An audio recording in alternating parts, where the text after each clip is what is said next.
Hello students, how are you? I hope you all are well, safe at home. आज हम लोग आप लोग क्लास 9th का नया चैप्टर स्टार्ट करने जा रहे हैं, that is force and laws of motion. Next topic है हमारा force and laws of motion.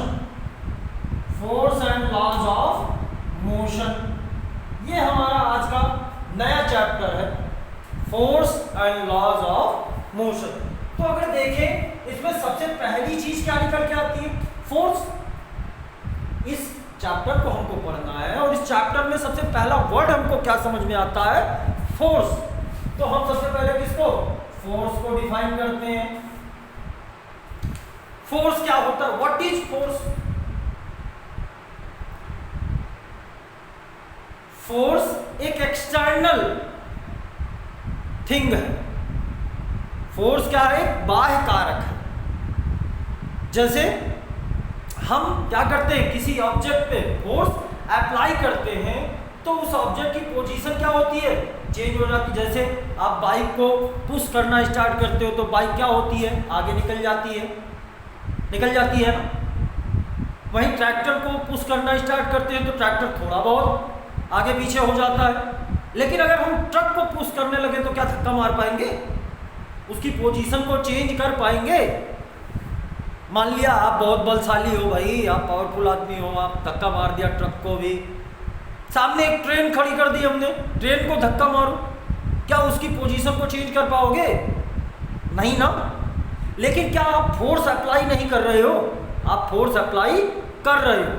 तो फोर्स का मतलब है कि जो किसी ऑब्जेक्ट की पोजीशन को क्या करता है, या तो चेंज कर देता है. फोर्स क्या है, जो किसी ऑब्जेक्ट की पोजीशन को या तो चेंज कर देता है और या फिर चेंज करने की कोशिश करता है. क्यों? जैसे बाइक, ट्रैक्टर, इन सब की पोजीशन तो हमने चेंज कर दी पुश करके, लेकिन ट्रेन और ट्रक इन सब की पोजीशन नहीं चेंज कर पाए ना.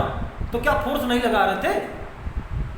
We are applying the force, हम लगा रहे थे बल को, ठीक ना. तो force is that which changes an object's position or tries to change an object's position. So force is that which changes an object's position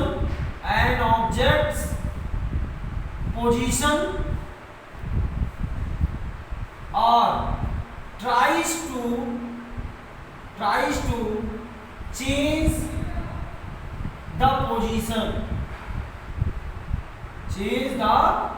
इसको तो पहले ही हमने पढ़ा रखा है, आप लोगों को पढ़ा रखा है ना कि फोर्स क्या है. फोर्स वो है जो किसी ऑब्जेक्ट की पोजीशन को चेंज करता है या चेंज करने की कोशिश करता है. टाइप्स ऑफ फोर्सेस, तो टाइप्स ऑफ अगर फोर्सेस की बात करें, there are 2 types of forces. कितने हैं? 2 प्रकार के फोर्सेस हैं. First one is balanced force. There are 2 types of force. 2 types of forces. Balanced forces, unbalanced forces. ठीक है. बैलेंस और अनबैलेंस में अंतर क्या है? Balance force causes rest, while unbalance force causes motion. Balance force rest को cause करता है, जबकि अनबैलेंस फोर्स किसको कॉज करता है, मोशन को. Balance force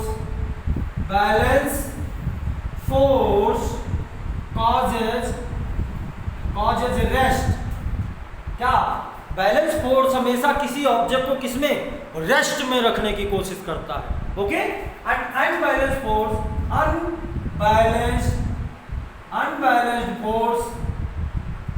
causes motion. Unbalanced force क्या है, मोशन को कॉज करता है. तो अगर कहीं आपसे यह बोला जाए कि नेट अनबैलेंस्ड फोर्स इज 0, कुल अनबैलेंस्ड फोर्स कितना है? 0। तो ऑब्जेक्ट क्या रेस्ट में होगा या मोशन में? तो ऑब्जेक्ट मोशन में होगा, क्योंकि हमने क्या बोला? Unbalanced force. और अनबैलेंस्ड फोर्स हमेशा क्या करेगा? मोशन को कॉज करेगा। और बैलेंस्ड फोर्स किसको कॉज करेगा? रेस्ट को। तो ये तो हो गया हमारा फोर्स। अब हम बात करते हैं लॉज ऑफ मोशन की। अब जो हमारा है लॉज ऑफ मोशन, तो मोशन के बारे में तो हमने फर्स्ट चैप्टर में ही खूब कायदे से पढ़ रखा है। Position, displacement, velocity, speed, acceleration, तो सब पढ़ रखा है। अब हमको क्या पढ़ने हैं? Laws of motion. कंफ्यूज मत होइएगा, लास्ट चैप्टर में हमने इक्वेशन ऑफ मोशन पढ़ा था, इस चैप्टर में हमको क्या पढ़ना है? Laws of motion. So coming to the point,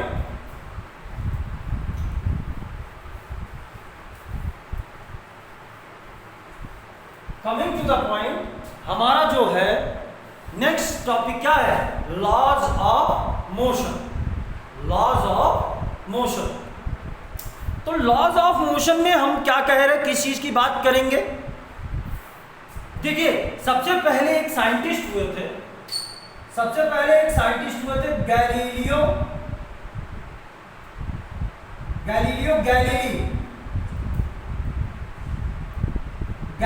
Galilei इनका नाम था। और इन्होंने क्या किया? वैसे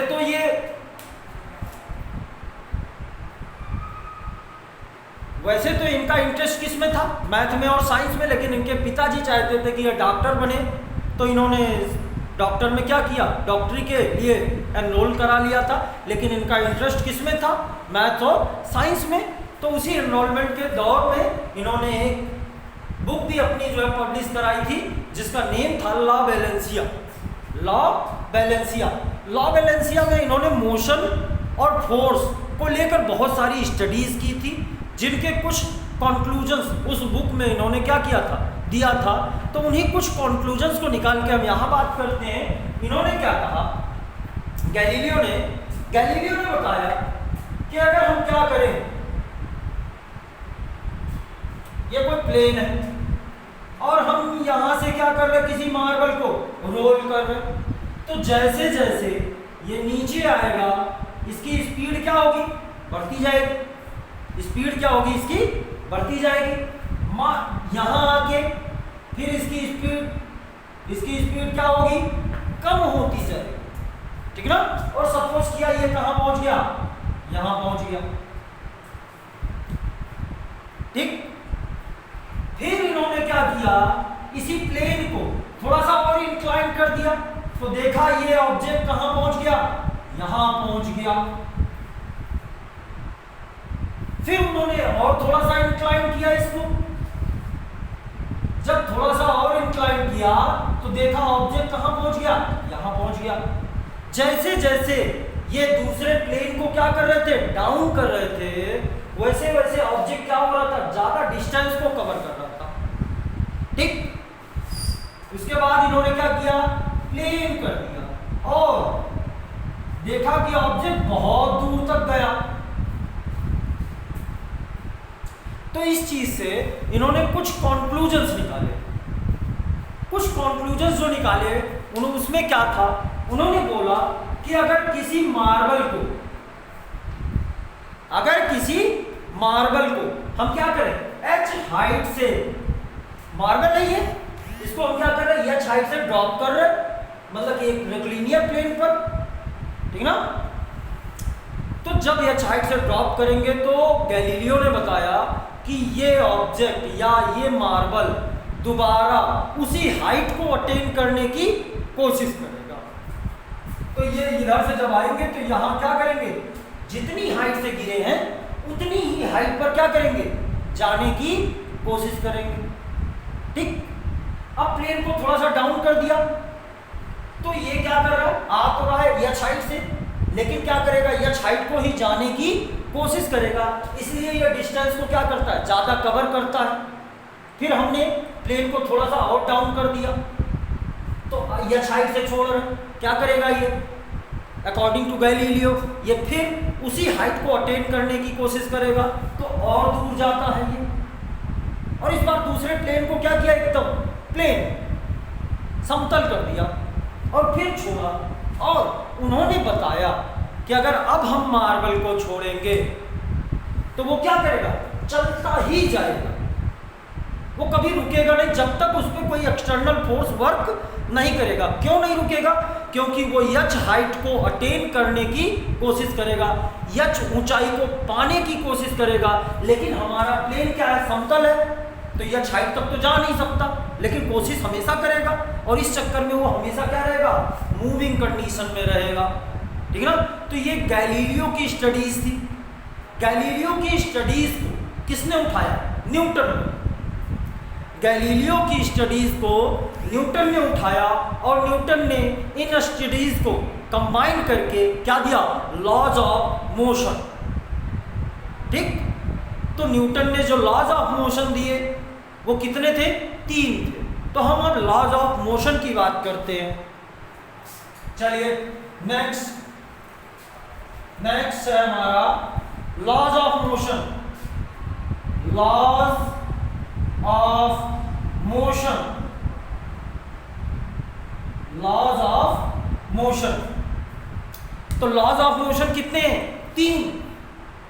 एक चीज याद रखिएगा, प्लैनेटरी मोशन भी कितने हैं, लॉज ऑफ प्लैनेटरी मोशन वो भी 3 ही हैं, और उसको किसने दिया था, गैलीलियो ने। लॉज ऑफ प्लैनेटरी मोशन कितने हैं, 3 हैं, और उसको किसने दिया, गैलीलियो ने। और यहाँ लॉज ऑफ मोशन की बात कर रहे हैं, और इसको किसने दिया, न्यूटन ने।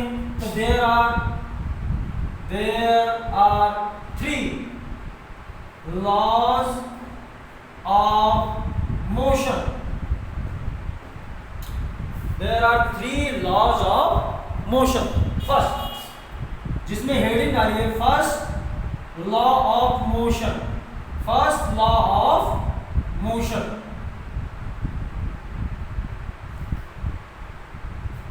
फर्स्ट लॉ ऑफ मोशन क्या था? फर्स्ट लॉ ऑफ मोशन किसका, गैलीलियो की स्टडी पर डिपेंड था। गैलीलियो ने क्या बोला कि अगर प्लेन समतल होगा तो वो हमेशा क्या करेगा, चलता ही रहेगा। कहने का मतलब वो अपनी पोजीशन को अटेन करने की कोशिश करेगा, और इस कंडीशन में हमेशा क्या रहेगा, वो मूविंग, हमेशा मोशन में रहेगा। तो पहला जो लॉज ऑफ मोशन था न्यूटन ने जो बनाया था, वो भी इसी पर डिपेंडेंट था। क्या था? उन्होंने बोला, न्यूटन ने, कि कोई भी ऑब्जेक्ट अपनी पोजीशन को क्या करेगा, अटेन करने की कोशिश करेगा। वो अपने पोजीशन में रिमेन रहना चाहेगा, बना रहना चाहेगा, चाहे वो रेस्ट में हो और चाहे मोशन में हो। कोई भी ऑब्जेक्ट अगर रेस्ट में है तो वो रेस्ट में रहना चाहता है, अगर कोई ऑब्जेक्ट मोशन में है तो मोशन में रहना चाहता है। यही आपका फर्स्ट लॉ ऑफ मोशन है। ठीक ना? तो फर्स्ट लॉ ऑफ मोशन लिख लेते हैं। Every object wants to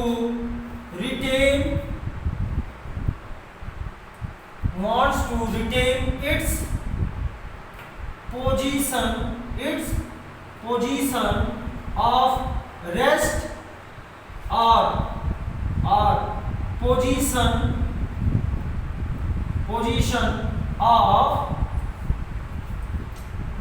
position of motion। कोई भी ऑब्जेक्ट क्या करेगा, अपने पोजीशन में, अपने स्टेट में रहना चाहेगा until an external force is applied।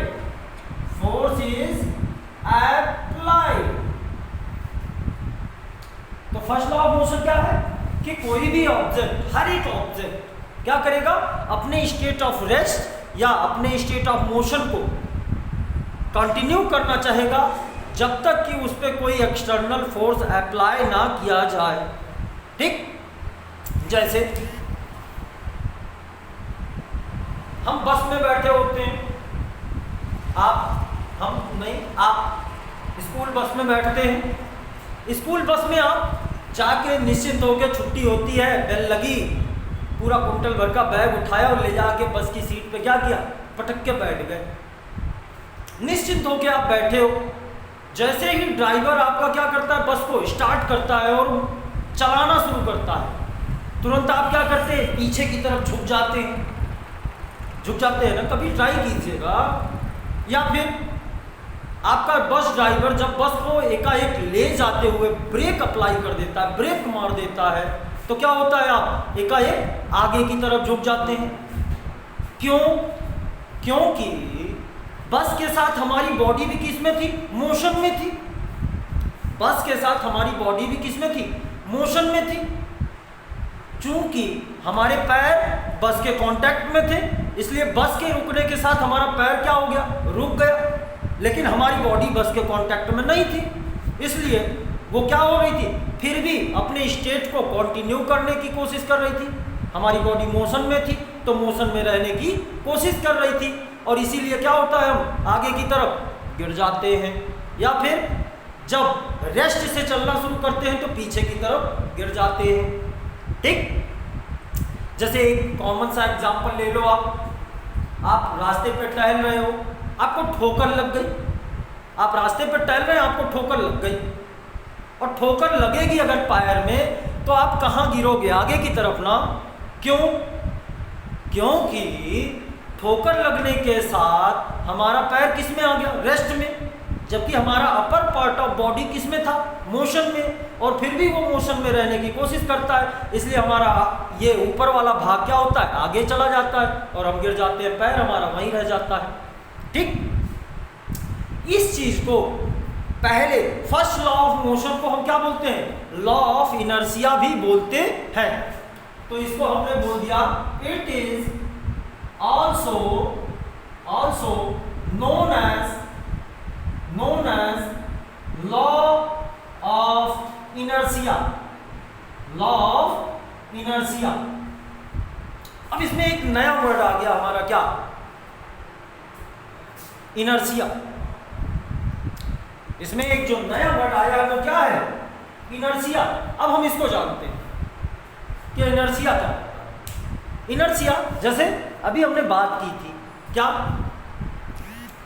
कि अगर हम क्या करें, बाइसिकल को धक्का मारने की कोशिश कर रहे थे तो बाइसिकल तेज से चली गई, बाइक को धक्का मारने की कोशिश की तो और स्लो गई, ट्रैक्टर को धक्का मारा तो और स्लो गया, ट्रक को तो मार ही नहीं पाए, और ट्रेन की तो बात ही छोड़ो।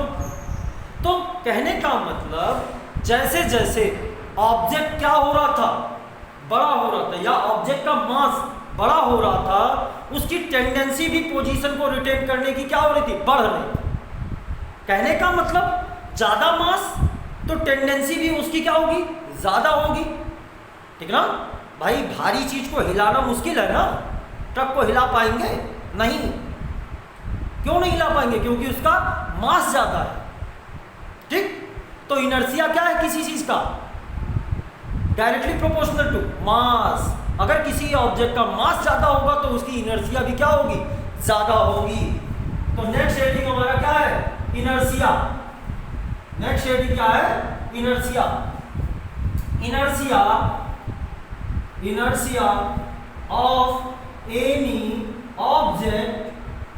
Object is measurement of mass of that object। ठीक ना, इनर्शिया क्या है, किसी ऑब्जेक्ट के मास का मेजरमेंट है। कहने का मतलब, किसी ऑब्जेक्ट का अगर मास ज्यादा होगा तो इनर्शिया भी ज्यादा होगी। Greater the mass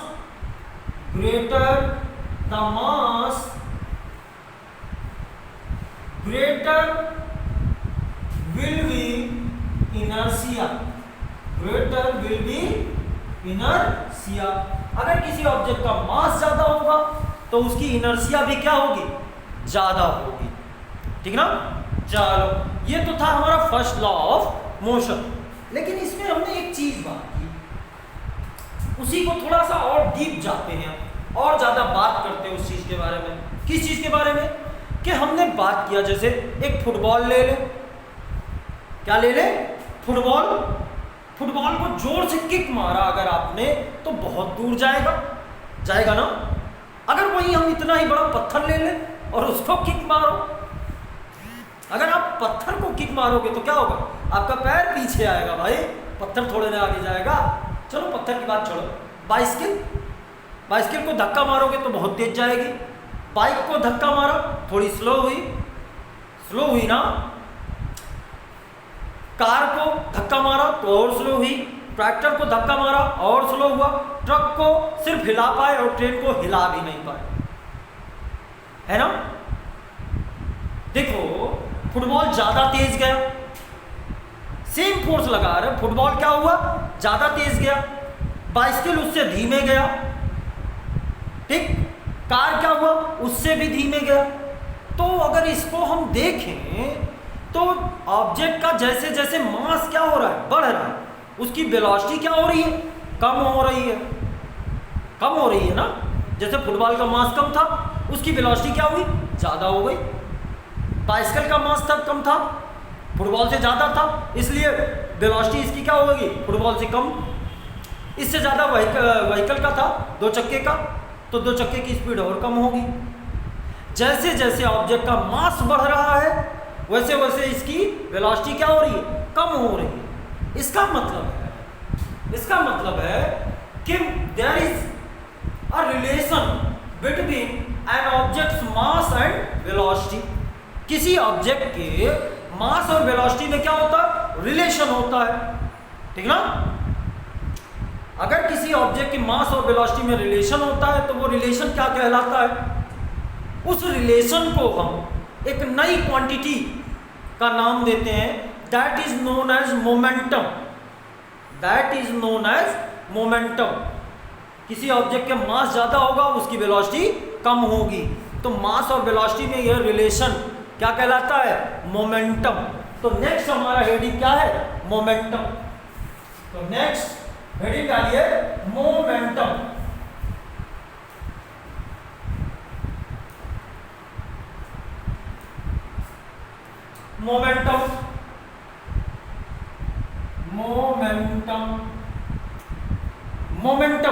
momentum of any object,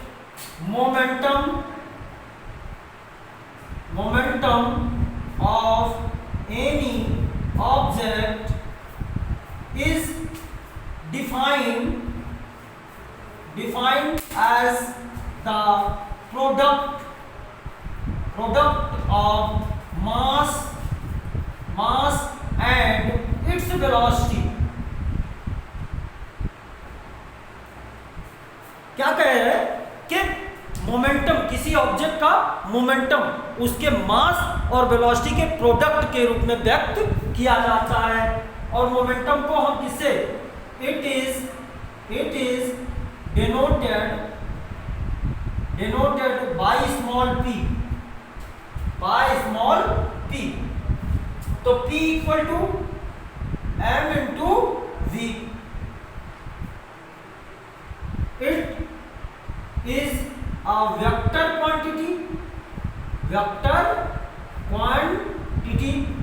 vector का मतलब बेटा जिसमें डायरेक्शन और मैग्नीट्यूड दोनों होगा, ठीक।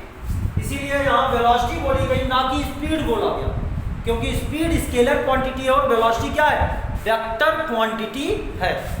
चलिए, vector quantity and its unit is kilogram. Mass को किसमें, किलोग्राम में मेजर करते हैं।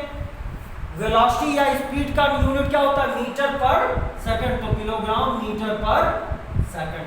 ये हो गया आपका क्या, मोमेंटम। नेक्स्ट आपका आता है सेकंड लॉ ऑफ मोशन, और सेकंड लॉ ऑफ मोशन हम लोग नेक्स्ट लेक्चर में कंटिन्यू करेंगे। Till then thank you, have a nice day.